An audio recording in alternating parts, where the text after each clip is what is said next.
Hello and welcome to video number 6 of the 10-minute video series preparing for the operational case study in May 2018. We're looking at Mansako and my name is Sandy Hood. Now, procurement is the area that we're studying today, and procurement figures within the value chain, Porter's value chain, as one of the support activities. Within the syllabus, procurement comes within the operations management area of E1, and it says demonstrate how supply chains can be established and managed. And here we have supply chains in competition with each other, supply networks, demand networks, and then the development of relationships with suppliers, including the use of supply portfolios. So supply, significant within that section of the syllabus, and significant because it's been tested on several occasions. Here, in November 17, we had the main factors we should consider when sourcing a new supplier. And the examiner's comments were these, that most candidates were able to identify a number of different factors to be considered when selecting new suppliers. However, for high marks, there needed to be both breadth and depth to the explanation, which was often lacking. It's not sufficient to just say that location of the supplier should be considered. For a good mark, the candidate must also explain why, very important word, why this is the case. For example, implications on lead times, ease of being able to forge close relationships with the supplier. Also, it's important to focus on more than one area. For example, some candidates discussed quality at length, but failed to mention anything about price, location or continuity of supply. So quite useful to see how the examiner is looking at this. Here's another one which you can look at when you look at the slides separately, and another one again, this one from May 2017 and from February 2017. So you can see that this comes back time and time again. There are 3 key points, I think, when you're selecting a supplier, and generally we look for quality, price and continuity of supply. And within continuity of supply, we're thinking about the location and the financial stability of the supplier. I think that that's important. I think that there's been a lot of real life examples of businesses that haven't had the financial stability and have gone under and have then caused their customers difficulties. So continuity of supply, very important, and one way of checking up is to make sure that you're dealing with a financially viable supplier. Cousins strategic supply wheel here, 5 key spokes leading into the corporate and supply strategy. It's interesting, the examiner doesn't test a lot of models by name, but this one has been quite unique in that respect. Right, when this was tested, the examiner stated the spokes within the question. Thomas recently attended a training course where he heard about the 5 spokes of Cousins supply wheel, which he told me were competencies and skills, performance measures, cost-benefit analysis, relationships, a portfolio of relationships, and the organisational structure. He thinks that this would be a good idea to use this in our search for the right supplier to ensure that we consider all aspects, in this particular question, of the Polybox Hive supply chain and how we need to prepare our business.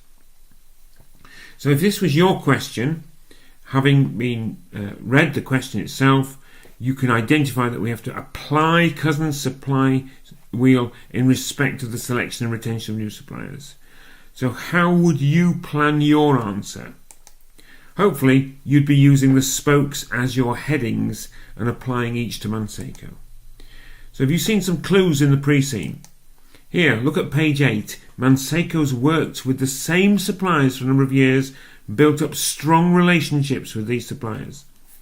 Within the factory, there is a raw materials store where the majority of the inventory is leather hides, but other items such as zip and buckles are also held there. All the suppliers must sign and adhere to the Mansako Code of Conduct. The code sets out the minimum standards of ethical and responsible behaviour which must be met.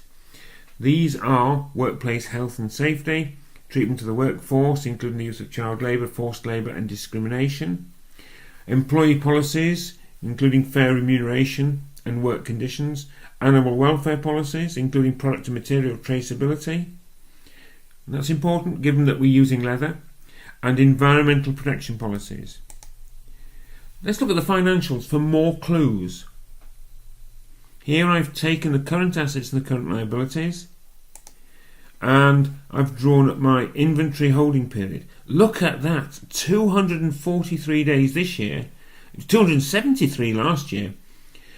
It raises questions. It doesn't immediately tell me that they're inefficient. It makes me wonder why they want to have such a high inventory holding period. Receivable period, quite short, 1 month. Perhaps that's high given that the vast majority of sales go through their own shops or over the internet. Payables period, quite long, 161 days this year. So is that because they've negotiated the period, or is that because they are stretching the generosity of their suppliers? So these suppliers allow us 5 to 6 months credit. We've used the same ones for many years. Our production staff are responsible for purchasing. We're not exactly told at what level the production staff, so are we dealing with operatives who just get on the phone and ring them? Don't know. The majority of the inventory is leather hides, and I wonder, whether the leather hides can be used straight away. I gather that they can, which would mean that they don't have to buy them in advance in order to hold them for a certain period of time before they can be used. It's possible that there could be seasonality. When you're dealing with products that are coming from live animals, it may be that the supply only comes in at certain times of the year. We don't know. But again, it raises a question that needs to be answered before we can be clear about why the inventory period is so high. Have you spotted any other clues? There could be some more that I've overlooked. What are the main factors that we should consider when sourcing a new supplier at Mansako? Well, this sort of task would be half a section, and it'd be worth about 22.5 minutes, and that can translate into about 12.5% of your overall exam. So there may be problems with our existing leather suppliers. This would be presented within the unseen material. Obviously we've had good relationships, but it could be that they're family businesses and there's been illness or bereavement or something like that. So what are the main factors that we should consider when sourcing a new supplier for leather? Well, these are the sort of suppliers that we may well be dealing with. You can see from these pictures the processes that they go through. We need to understand the pre-scene. We don't need to remember any numbers, but our understanding is going to underpin our ability to answer our question.